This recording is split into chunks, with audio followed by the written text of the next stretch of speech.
Hello guys, welcome to घोसली story time. I hope you all are fine. हमारी आज की कहानी चंडीगढ़ से है, तो चलिए शुरू करते हैं। ये चंडीगढ़ भारत में एक सरकारी हॉस्पिटल है। मैं दिन और रात में कई बार इस हॉस्पिटल में गया हूँ और बार बार इसी तरह के इंसिडेंट्स का एक्सपीरियंस किया है। मैं अपना पहला एक्सपीरियंस शेयर कर रहा हूँ। ये नवंबर 2019 में हुआ था। मैं चंडीगढ़ में एक एमएनसी के साथ काम कर रहा था और उन्होंने अप्रैल 2019 में मुझे दिल्ली में शिफ्ट करने का फैसला किया। मैं अक्सर चंडीगढ़ में अपने माता पिता से मिलने के लिए 2-3 महीने में एक बार घर जाता था। अक्टूबर के एंड और नवंबर के पहले वीक में दिल्ली नेशनल कैपिटल रीजन में बहुत ज़्यादा पोल्यूशन होती है। मैंने अपने जीवन का आधे से ज़्यादा हिस्सा चंडीगढ़ में बिताया है और हमेशा ताज़ी हवा और साफ़ पानी की एक्सेस रही है। ये दिल्ली की पोल्यूशन का मेरा फर्स्ट एक्सपीरियंस था। जबकि ज़्यादातर लोग N95 मास्क पहनकर यहाँ ठीक ज़िंदगी गुजार लेते हैं, लेकिन मैं ना तो खा सकता था, ना सो सकता था, ना जाग सकता था और ना ही कुछ कर सकता था। खैर, कहानी को छोटा करते हुए मुझे बताया गया कि पोल्यूशन 1 महीने तक रहेगा। बड़ा झूठ। और इसलिए मैंने 1 महीने की छुट्टी ली और चंडीगढ़ आ गया। मुझे ठीक होने में 3 दिन लगे और फाइनली मैं ठीक हो गया। कोइंसिडेंटली मेरे पिता को मेडिकल स्थिति हो गई और उन्हें हर्निया की सर्जरी के लिए GMCH32 हॉस्पिटल में एडमिट होना पड़ा। और चूंकि मैं छुट्टी पर घर पर था, इसलिए मैंने रात की ड्यूटी के लिए हॉस्पिटल में अपने पिता की देखभाल करने का फैसला किया। सर्जरी अच्छी तरह से हुई और सर्जरी के बाद मेरे पिता ट्रॉमा वार्ड में ऑब्जर्वेशन में थे। बगल के बेड पर पेशेंट्स की एक्सीडेंटल इंजरीज या बहुत गंभीर चोटों या किसी और बीमारी के इलाज किया जा रहा था। वहाँ रहकर चारों ओर दर्द देखना मुश्किल था। शुरू के कुछ दिनों में मैं आधी रात के आसपास नींद में सो जाता था और फिर अगली सुबह उठता और हॉस्पिटल के सहायक कामों को जारी रखता। 4-5 दिन बीत गए और मैं नाइट शिफ्ट के साइकिल में आ गया था।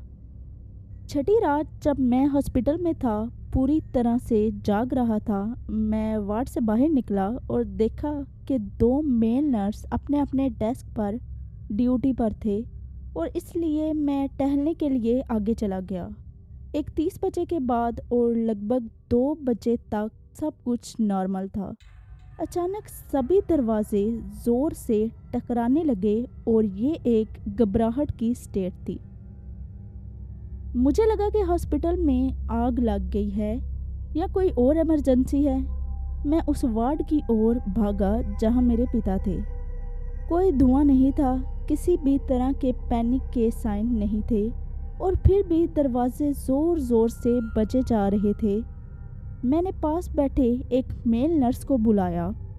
वो अपना फ़ोन स्क्रॉल कर रहा था और उसके ओर से कोई जवाब नहीं आया। जब दरवाजे खटकना जारी रहे तो मैं एक दरवाजे के करीब गया और देखा कि ये बाहर से बंद था और अंदर से दरवाज़ा खटखटाए जाने के कारण ताला उछल रहा था।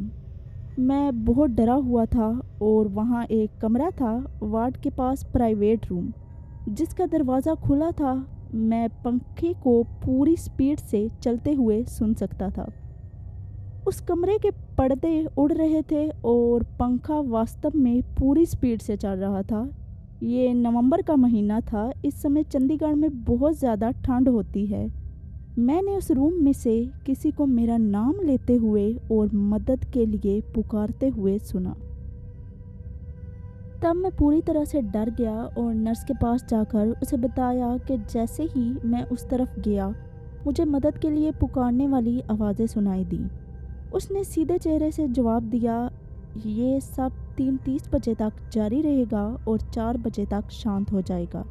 वो मुड़ा और चला गया। मुझे समझ में नहीं आ रहा था जैसा कि उसने कहा था, आवाज़ें सुबह 3:45 बजे तक जारी रही और अचानक दरवाजे बंद हो गए और सब ख़त्म हो गया। मैं इस एक्सपीरियंस से हिल गया था और इसलिए मैंने सुबह तक इंतज़ार किया। जब स्टाफ हॉस्पिटल में आया और दरवाजे खोले जो पूरी रात ज़ोर ज़ोर से बज रहे थे, मैं ये देखने के लिए बेचैन था कि वहाँ क्या है। सुबह हो चुकी थी और मेरे लिए घर जाकर सोने के समय हो चुका था, लेकिन मैं कुछ घंटे वहीं रुका क्योंकि मैं बिना ये जाने सो नहीं सकता था कि उस दरवाजे के पीछे क्या है। आखिरकार सुबह 9 बजे के आसपास ये दरवाज़ा खुला। ये पेशेंट्स के लिए किचन था, अंदर कोई नहीं था और वो एक छोटा कमरा था जिसमें एक वॉश बेसिन, खाने की प्लेटें और बड़े बर्तन थे जो हॉस्पिटल में खाना परोसने के लिए इस्तेमाल किए जाते हैं। उस कमरे में और कुछ भी नहीं था। मुझे हैरानी हुई। अगली रात मैं फिर से वहाँ गया, फिर से 31 बजे।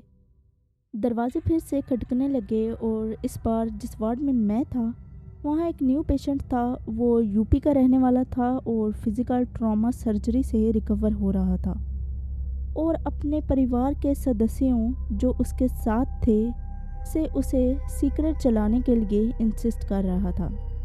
उसका परिवार इस बात पर जोर देता रहा कि ये हॉस्पिटल का वार्ड है। नर्सों ने उन्हें वार्निंग दी कि अगर परिवार के सदस्यों ने कभी भी ऐसा किया तो कड़ी कार्रवाई की जाएगी और ये कुछ समय तक चलता रहा जब तक देर रात नहीं हो गई। परिवार के सदस्यों ने हार मान ली और उसे उसके ब्लैंकेट के अंदर सिगरेट जला दी ताकि डॉक्टर्स को पता ना चले। उसने आधी सिगरेट पी, ब्लैंकेट से धुआं निकल रहा था। नर्सिस वार्ड में भागी और जैसे ही उन्होंने ब्लैंकेट उठाई, पेशेंट मर चुका था। इसलिए उन्होंने ब्लैंकेट को एक सफ़ेद कपड़े से बदल दिया और बॉडी को अगली सुबह तक वार्ड में रहने दिया। उस रात दरवाजे लगातार खटकते रहे।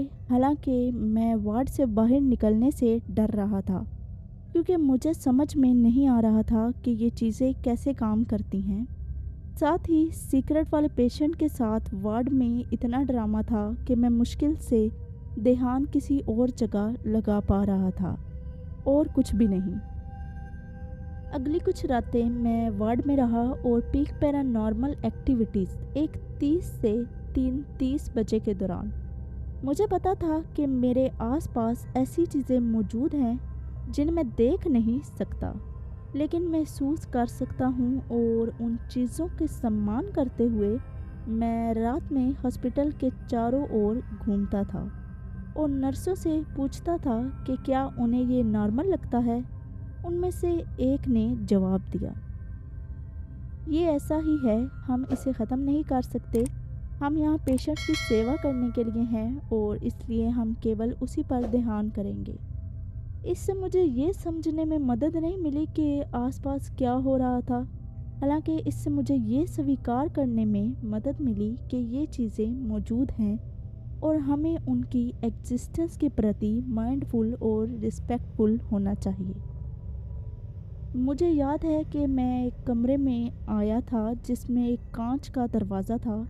दरवाजे पर एक ट्रांसपेरेंट कर्टन था। मैं अंदर देख सकता था कि एक लाइट बल्ब चालू था। पंखा तेज़ स्पीड से चल रहा था। पर्दा उसके साथ उड़ रहा था। उस कमरे में कोई नहीं था और दरवाज़ा लगातार खटक रहा था। उस पल मैंने स्वीकार किया कि जितने दिन मैं यहाँ रात की ड्यूटी पर हूँ, चलो इसे हल्के में लेते हैं। इस हॉस्पिटल में कई आत्माएं होंगी जो मर चुकी होंगी और नर्स की बातों से सीखते हुए मुझे बस फोकस करना चाहिए कि मैं यहाँ क्या करने आया हूँ। मैंने 2 साल बाद उसी हॉस्पिटल का दौरा किया और रात के एक्सपीरियंसेस वही थे। हालांकि मैं उस समय स्पिरिचुअली मैच्योर था और मैंने इस पर ज़्यादा ध्यान नहीं दिया।